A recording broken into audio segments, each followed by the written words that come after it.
Hello, আসসালামু আলাইকুম। আজকে আমি কচুর শাক ভর্তা করব চিংড়ি মাছ দিয়ে। তা আমি কচুর শাকগুলো কেটে ধুয়ে নিয়েছি। এখন কড়াইয়ে পানি দিয়ে নিয়ে এগুলো সিদ্ধ করে নেব ভালো করে। আর এগুলো ভালো করে সিদ্ধ না করলে গাল চুলকাবে। তাই আমি খুব ভালো করে পানি শুকানো পর্যন্ত ভালো করে সিদ্ধ করে নেব।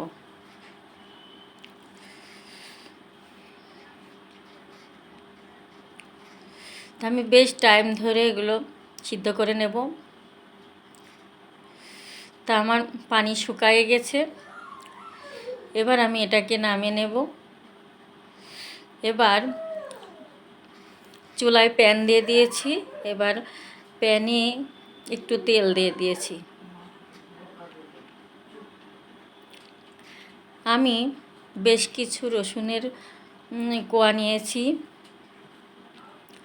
4টা কাঁচামরিচ, 3টা শুকনো মরিচ, বেশ কিছু পেঁয়াজ নিয়েছি। এগুলো লাল লাল করে ভেজে নেব। আপনারা আপনাদের ইচ্ছা মতন মরিচগুলো বাড়িয়ে বা কমিয়ে দিতে পারেন।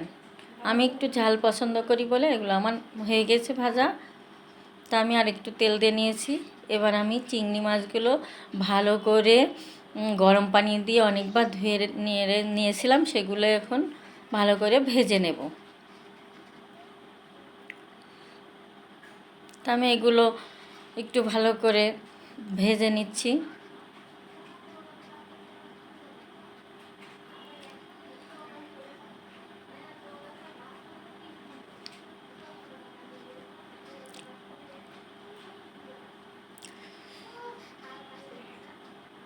তা আমার চিংড়ি মাছগুলো প্রায় ভাজা হয়ে গেছে।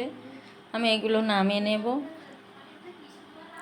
আমি প্যানে আরেকটু তেল দিয়ে নেব, নিয়ে যে কচু শাকগুলো আমি সিদ্ধ করে নামিয়ে রেখেছিলাম সেগুলো একটু ভালো করে পানি শুকানো পর্যন্ত একটু প্যানে দিয়ে একটু নেড়ে চেড়ে নেব, যাতে কোনো পানি না থাকে এতে।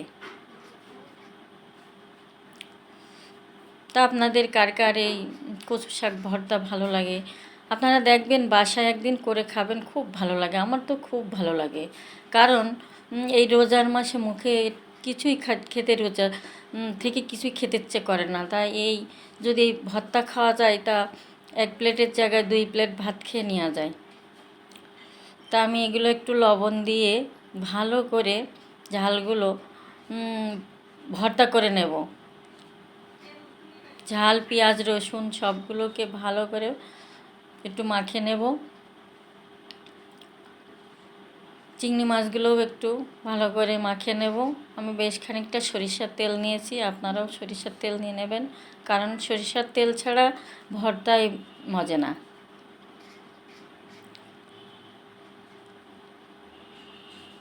আপনারা বাসায় একদিন করে খাবেন, দেখবেন খুব ভালো লাগে।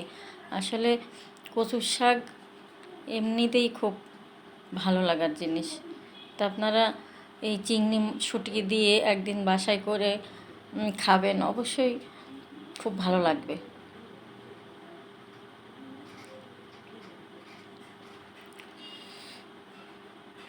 তো খুব ভালো করে মাখিয়ে নিতে হবে, যাতে কোনো আস্ত না থাকে।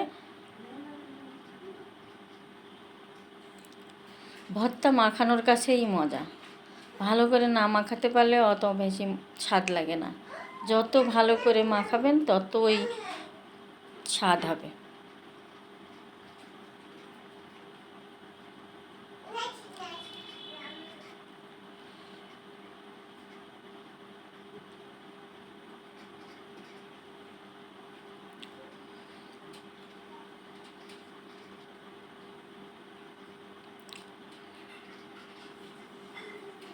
তা আমার ভর্তা হয়ে গেছে। তা আপনাদের কার কার এই চিংড়ি মাছ দিয়ে কচুর শাক ভর্তা ভালো লাগে আমাকে অবশ্যই অবশ্যই কমেন্টসে জানাবেন। কার কার কে কে খেয়েছেন তাও জানাবেন। আল্লাহ হাফেজ।